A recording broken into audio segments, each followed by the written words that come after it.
श्रीमहामृत्युञ्जयस्तोत्रम्। रुद्रं पशुपतिं स्थाणुं नीलकण्ठमुमापतिं नमामि शिरसा देवं किं नो मृत्युः करिष्यति। नीलकण्ठं कालमूर्तिं कालज्ञं कालनाशनं नमामि शिरसा देवं किं नो मृत्युः करिष्यति। नीलकण्ठं विरूपाक्षं निर्मलं निलयप्रदं नमामि शिरसा देवं किं नो मृत्युः करिष्यति। वामदेवं महादेवं लोकनाथं जगद्गुरुं नमामि शिरसा देवं किं नो मृत्युः करिष्यति। देवदेवं जगन्नाथं देवेशं वृषभध्वजं नमामि शिरसा देवं किं नो मृत्युः करिष्यति। गंगाधरं महादेवं सर्वाभरणभूषितं नमामि शिरसा देवं किं नो मृत्युः करिष्यति। त्र्यक्षं चतुर्भुजं शान्तं जटामुकुटधारिणं नमामि शिरसा देवं किं नो मृत्युः करिष्यति। भस्मोद्धूलितसर्वाङ्गं नागाभरणभूषितं नमामि शिरसा देवं किं नो मृत्युः करिष्यति। अनन्तमव्ययं शान्तम् अक्षमालाधरं हरं नमामि शिरसा देवं किं नो मृत्युः करिष्यति। आनन्दं परमं नित्यं कैवल्यपददायिनं नमामि शिरसा देवं किं नो मृत्युः करिष्यति। अर्धनारीश्वरं देवं पार्वतीप्राणनायकं नमामि शिरसा देवं किं नो मृत्युः करिष्यति। प्रलयस्थितिकर्तार मादिकर्तारमीश्वरं नमामि शिरसा देवं किं नो मृत्युः करिष्यति। व्योमकेशं विरूपाक्षं चन्द्रार्धकृतशेखरं नमामि शिरसा देवं किं नो मृत्युः करिष्यति। गंगाधरं शशिधरं शङ्करं शूलपाणिनं नमामि शिरसा देवं किं नो मृत्युः करिष्यति। अनाथः परमानन्दं कैवल्यपदगामिनं नमामि शिरसा देवं किं नो मृत्युः करिष्यति। स्वर्गापवर्गदातारं सृष्टिस्थित्यन्तकारणं नमामि शिरसा देवं किं नो मृत्युः करिष्यति। कल्पायुर्देहि मे पुण्यं यावदायुररोगतां नमामि शिरसा देवं किं नो मृत्युः करिष्यति। शिवेशानां महादेवं वामदेवं सदाशिवं नमामि शिरसा देवं किं नो मृत्युः करिष्यति। उत्पत्तिस्थितिसंहार कर्तारमीश्वरं गुरुं नमामि शिरसा देवं किं नो मृत्युः करिष्यति। मार्कण्डेयकृतं स्तोत्रं यः पठेत् शिवसन्निधौ तस्य मृत्युभयं नास्ति नाग्निचौरभयं क्वचित्। शताव्रतं प्रकृतव्यं सङ्कटे कष्टनाशनं शुचिर्भूत्वा पठेत् स्तोत्रं सर्वसिद्धिप्रदायकं। मृत्युञ्जय महादेव त्राहि मां शरणागतं जन्म मृत्यु जरारोगः प्रपीडितं कर्मबन्धनः तावक स्तौ गतः प्राणश्चित्तोऽहं सदा मृड इति विज्ञाप्य देवेशं त्र्यम्बकाख्यमनं जपेत्। नमः शिवाय शाम्बाय हरये परमात्मने प्रणतकलेशनाशाय योगीनां पतये नमः। रुद्रं पशुपतिं स्थाणुं नीलकण्ठमुमापतिं नमामि शिरसा देवं किं नो मृत्युः करिष्यति। नीलकण्ठं कालमूर्तिं कालज्ञं कालनाशनं नमामि शिरसा देवं किं नो मृत्युः करिष्यति। नीलकण्ठं विरूपाक्षं निर्मलं निलयप्रदं नमामि शिरसा देवं किं नो मृत्युः करिष्यति। वामदेवं महादेवं लोकनाथं जगद्गुरुं नमामि शिरसा देवं किं नो मृत्युः करिष्यति। देवदेवं जगन्नाथं देवेशं वृषभध्वजं नमामि शिरसा देवं किं नो मृत्युः करिष्यति। गंगाधरं महादेवं सर्वाभरणभूषितं नमामि शिरसा देवं किं नो मृत्युः करिष्यति। त्र्यक्षं चतुर्भुजं शान्तं जटामुकुटधारिणं नमामि शिरसा देवं किं नो मृत्युः करिष्यति। भस्मोद्धूलितसर्वाङ्गं नागाभरणभूषितं नमामि शिरसा देवं किं नु मृत्युः करिष्यति अनन्तमव्ययं शान्तम् अक्षमालाधरं हरं नमामि शिरसा देवं किं नु मृत्युः करिष्यति आनन्दं परमं नित्यं कैवल्यपददायिनं नमामि शिरसा देवं किं नु मृत्युः करिष्यति अर्धनारीश्वरं देवं पार्वती प्राणनायकं नमामि शिरसा देवं किं नु मृत्युः करिष्यति प्रलय स्थितिकर्तार मादिकर्तारमीश्वरं नमामि शिरसा देवं किं नु मृत्युः करिष्यति व्योमकेशं विरूपाक्षं चन्द्रार्धकृतशेखरं नमामि शिरसा देवं किं नु मृत्युः करिष्यति गंगाधरं शशिधरं शङ्करं शूलपाणिनं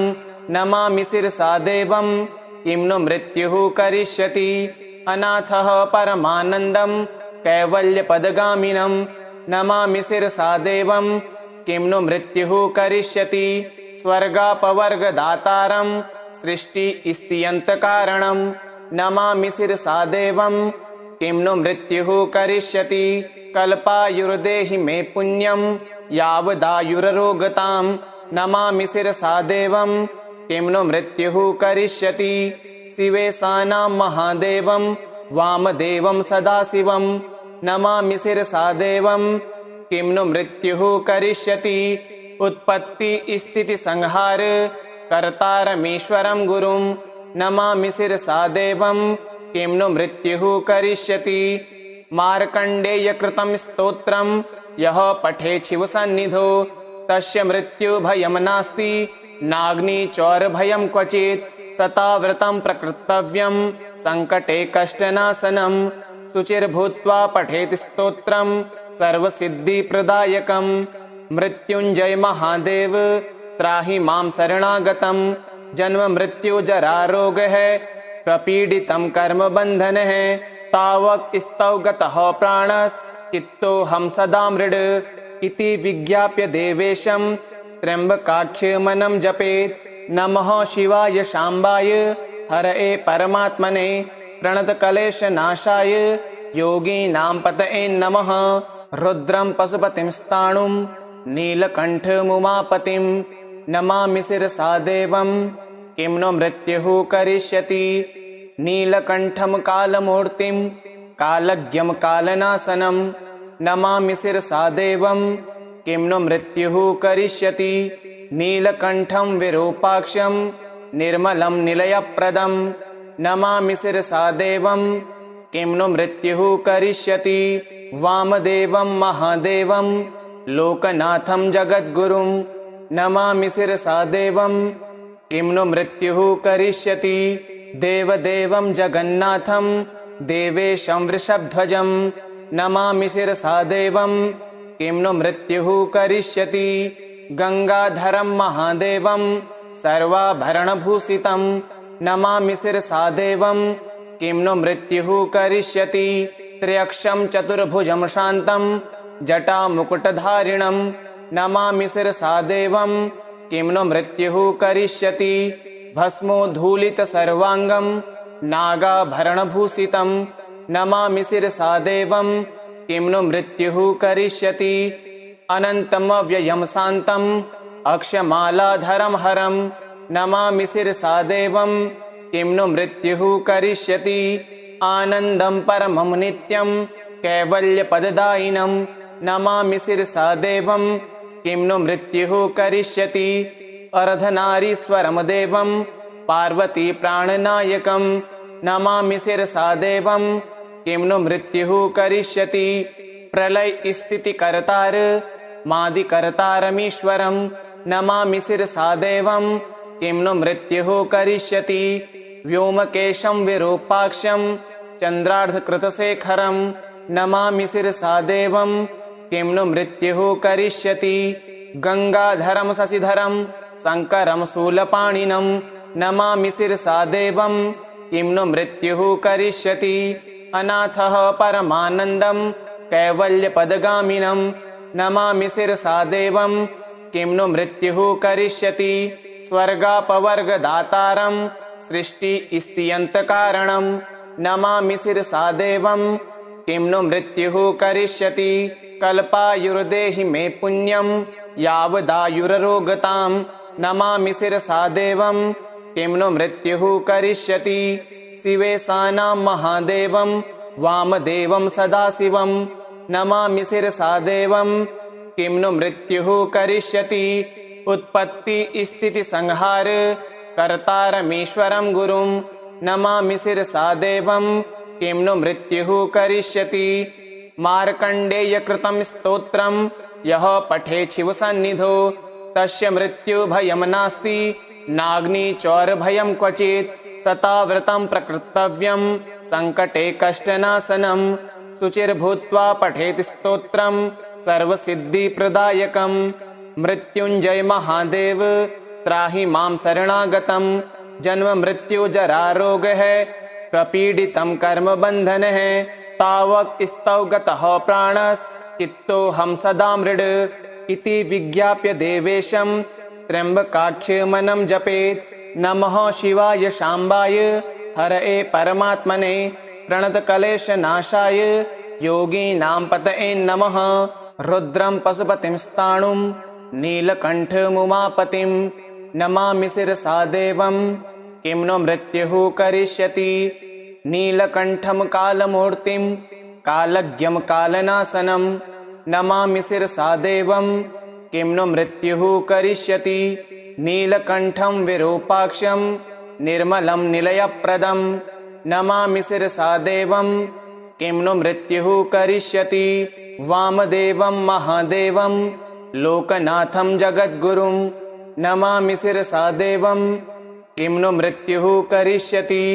देवदेवं जगन्नाथं देवेशं वृषभध्वजं नमामि शिरसा देवं किं नु मृत्युः करिष्यति गंगाधरं महादेवं सर्वाभरणभूषितं नमामि शिरसा देवं किं नु मृत्युः करिष्यति त्र्यक्षं चतुर्भुजं शान्तं जटामुकुटधारिणं नमामि शिरसा देवं किं नु मृत्युः करिष्यति भस्मोद्धूलितसर्वाङ्गं नागाभरणभूषितं नमामि शिरसा देवं किं नु मृत्युः करिष्यति अनन्तमव्ययं शान्तम् अक्षमालाधरं हरं नमामि शिरसा देवं किं नु मृत्युः करिष्यति आनन्दं परमं नित्यं कैवल्यपददायिनं नमामि शिरसा देवं किं नु मृत्युः करिष्यति अर्धनारीश्वरं देवं पार्वती प्राणनायकं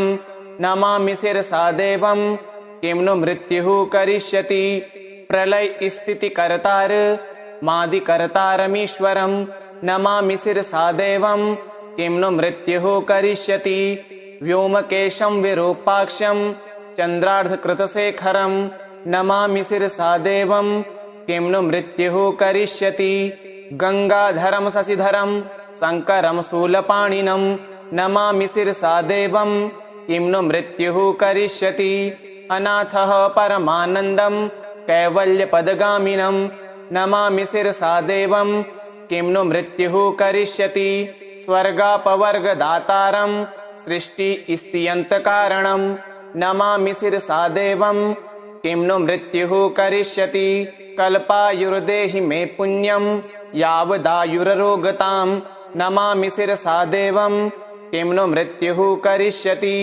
शिवेशानां महादेवं वामदेवं सदाशिवं नमामि शिरसा देवं किं नु मृत्युः करिष्यति उत्पत्ति स्थिति संहार कर्तारमीश्वरं गुरुं नमामि शिरसा देवं किं नु मृत्युः करिष्यति मार्कण्डेयकृतं स्तोत्रं यः पठेत् शिवसन्निधौ तस्य मृत्युभयं नास्ति नाग्निचौरभयं क्वचित् सताव्रतं प्रकृतव्यं सङ्कटे कष्टनाशनं शुचिर्भूत्वा पठेत् स्तोत्रं सर्वसिद्धिप्रदायकं मृत्युञ्जय महादेव त्राहि मां शरणागतं जन्म मृत्यु जरारोगः प्रपीडितं कर्मबन्धनः तावक स्तौ गतः प्राणश्चित्तोऽहं सदा मृड इति विज्ञाप्य देवेशं त्र्यम्बकाख्यमनं जपेत् नमः शिवाय शाम्बाय हरये परमात्मने प्रणतक्लेशनाशाय योगीनां पतये नमः। रुद्रं पशुपतिं स्थाणुं नीलकण्ठमुमापतिं नमामि शिरसा देवं किं नो मृत्युः करिष्यति। नीलकण्ठं कालमूर्तिं कालज्ञं कालनाशनं नमामि शिरसा देवं किं नो मृत्युः करिष्यति। नीलकण्ठं विरूपाक्षं निर्मलं निलयप्रदं नमामि शिरसा देवं किं नो मृत्युः करिष्यति। वामदेवं महादेवं लोकनाथं जगद्गुरुं नमामि शिरसा देवं किं नो मृत्युः करिष्यति। देवदेवं जगन्नाथं देवेशं वृषभध्वजं नमामि शिरसा देवं किं नो मृत्युः करिष्यति। गंगाधरं महादेवं सर्वाभरणभूषितं नमामि शिरसा देवं किं नो मृत्युः करिष्यति। त्र्यक्षं चतुर्भुजं शान्तं जटामुकुटधारिणं नमामि शिरसा देवं किं नो मृत्युः करिष्यति। भस्मोद्धूलितसर्वाङ्गं नागाभरणभूषितं नमामि शिरसा देवं किं नो मृत्युः करिष्यति। अनन्तमव्ययं शान्तम् अक्षमालाधरं हरं नमामि शिरसा देवं किं नो मृत्युः करिष्यति। आनन्दं परमं नित्यं कैवल्यपददायिनं नमामि शिरसा देवं किं नो मृत्युः करिष्यति। अर्धनारीश्वरं देवं पार्वती प्राणनायकं नमामि शिरसा देवं किं नो मृत्युः करिष्यति। प्रलयस्थितिकर्तार मादिकर्तारमीश्वरं नमामि शिरसा देवं किं नो मृत्युः करिष्यति। व्योमकेशं विरूपाक्षं चन्द्रार्धकृतशेखरं नमामि शिरसा देवं किं नो मृत्युः करिष्यति। गंगाधरं शशिधरं शङ्करं शूलपाणिनं नमामि शिरसा देवं किं नो मृत्युः करिष्यति। अनाथः परमानन्दं कैवल्यपदगामिनं नमामि शिरसा देवं किं नो मृत्युः करिष्यति। स्वर्गापवर्गदातारं सृष्टिस्थित्यन्तकारणं नमामि शिरसा देवं किं नो मृत्युः करिष्यति। कल्पायुर्देहि मे पुण्यं यावदायुररोगतां नमामि शिरसा देवं किं नो मृत्युः करिष्यति। शिवेशानां महादेवं वामदेवं सदाशिवं नमामि शिरसा देवं किं नो मृत्युः करिष्यति। उत्पत्तिस्थितिसंहार कर्तारमीश्वरं गुरुं नमामि शिरसा देवं किं नो मृत्युः करिष्यति। मार्कण्डेयकृतं स्तोत्रं यः पठेत् शिवसन्निधौ तस्य मृत्युभयं नास्ति नाग्निचौरभयं क्वचित्। शताव्रतं प्रकृतव्यं सङ्कटे कष्टनाशनं शुचिर्भूत्वा पठेत् स्तोत्रं सर्वसिद्धिप्रदायकं। मृत्युञ्जय महादेव त्राहि मां शरणागतं जन्म मृत्यु जरारोगः प्रपीडितं कर्मबन्धनः तावक स्तौ गतः प्राणश्चित्तोऽहं सदा मृड इति विज्ञाप्य देवेशं त्र्यम्बकाख्यमनं जपेत्। नमः शिवाय शाम्बाय हरये परमात्मने प्रणतक्लेशनाशाय योगीनां पतये नमः। रुद्रं पशुपतिं स्थाणुं नीलकण्ठमुमापतिं नमामि शिरसा देवं किं नो मृत्युः करिष्यति।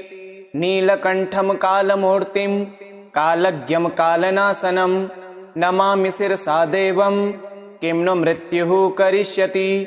नीलकण्ठं विरूपाक्षं निर्मलं निलयप्रदं नमामि शिरसा देवं किं नो मृत्युः करिष्यति। वामदेवं महादेवं लोकनाथं जगद्गुरुं नमामि शिरसा देवं किं नो मृत्युः करिष्यति। देवदेवं जगन्नाथं देवेशं वृषभध्वजं नमामि शिरसा देवं किं नो मृत्युः करिष्यति। गंगाधरं महादेवं सर्वाभरणभूषितं नमामि शिरसा देवं किं नो मृत्युः करिष्यति। त्र्यक्षं चतुर्भुजं शान्तं जटामुकुटधारिणं नमामि शिरसा देवं किं नु मृत्युः करिष्यति। भस्मोद्धूलितसर्वाङ्गं नागाभरणभूषितं नमामि शिरसा देवं किं नु मृत्युः करिष्यति। अनन्तमव्ययं शान्तम् अक्षमालाधरं हरं नमामि शिरसा देवं किं नु मृत्युः करिष्यति। आनन्दं परमं नित्यं कैवल्यपददायिनं नमामि शिरसा देवं किं नु मृत्युः करिष्यति। अर्धनारीश्वरं देवं पार्वती प्राणनायकं नमामि शिरसा देवं किं नु मृत्युः करिष्यति। प्रलयस्थितिकर्तार मादिकर्तारमीश्वरं नमामि शिरसा देवं किं नु मृत्युः करिष्यति।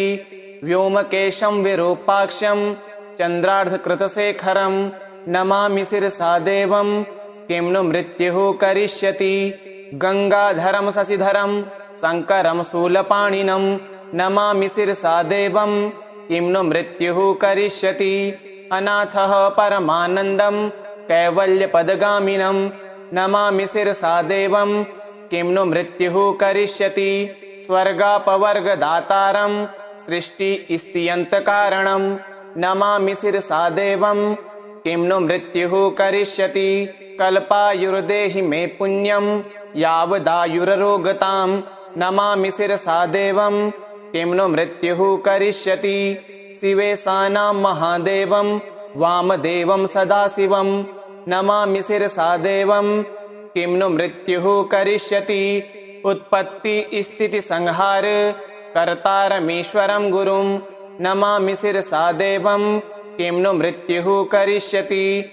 मार्कण्डेयकृतं स्तोत्रं यः पठेत् शिवसन्निधौ तस्य मृत्युभयं नास्ति नाग्निचौरभयं क्वचित्। सताव्रतं प्रकृतव्यं सङ्कटे कष्टनाशनं शुचिर्भूत्वा पठेत् स्तोत्रं सर्वसिद्धिप्रदायकं। मृत्युञ्जय महादेव त्राहि मां शरणागतं जन्म मृत्यु जरारोगः प्रपीडितं कर्मबन्धनः। तावक स्तौ गतः प्राणश्चित्तोऽहं सदा मृड इति विज्ञाप्य देवेशं त्र्यम्बकाख्यमनं जपेत्। नमः शिवाय शाम्बाय हरये परमात्मने प्रणतकलेशनाशाय योगीनां पतये नमः। रुद्रं पशुपतिं स्थाणुं नीलकण्ठमुमापतिं नमामि शिरसा देवं किं नु मृत्युः करिष्यति। नीलकण्ठं कालमूर्तिं कालज्ञं कालनाशनं नमामि शिरसा देवं किं नु मृत्युः करिष्यति। नीलकण्ठं विरूपाक्षं निर्मलं निलयप्रदं नमामि शिरसा देवं किं नु मृत्युः करिष्यति।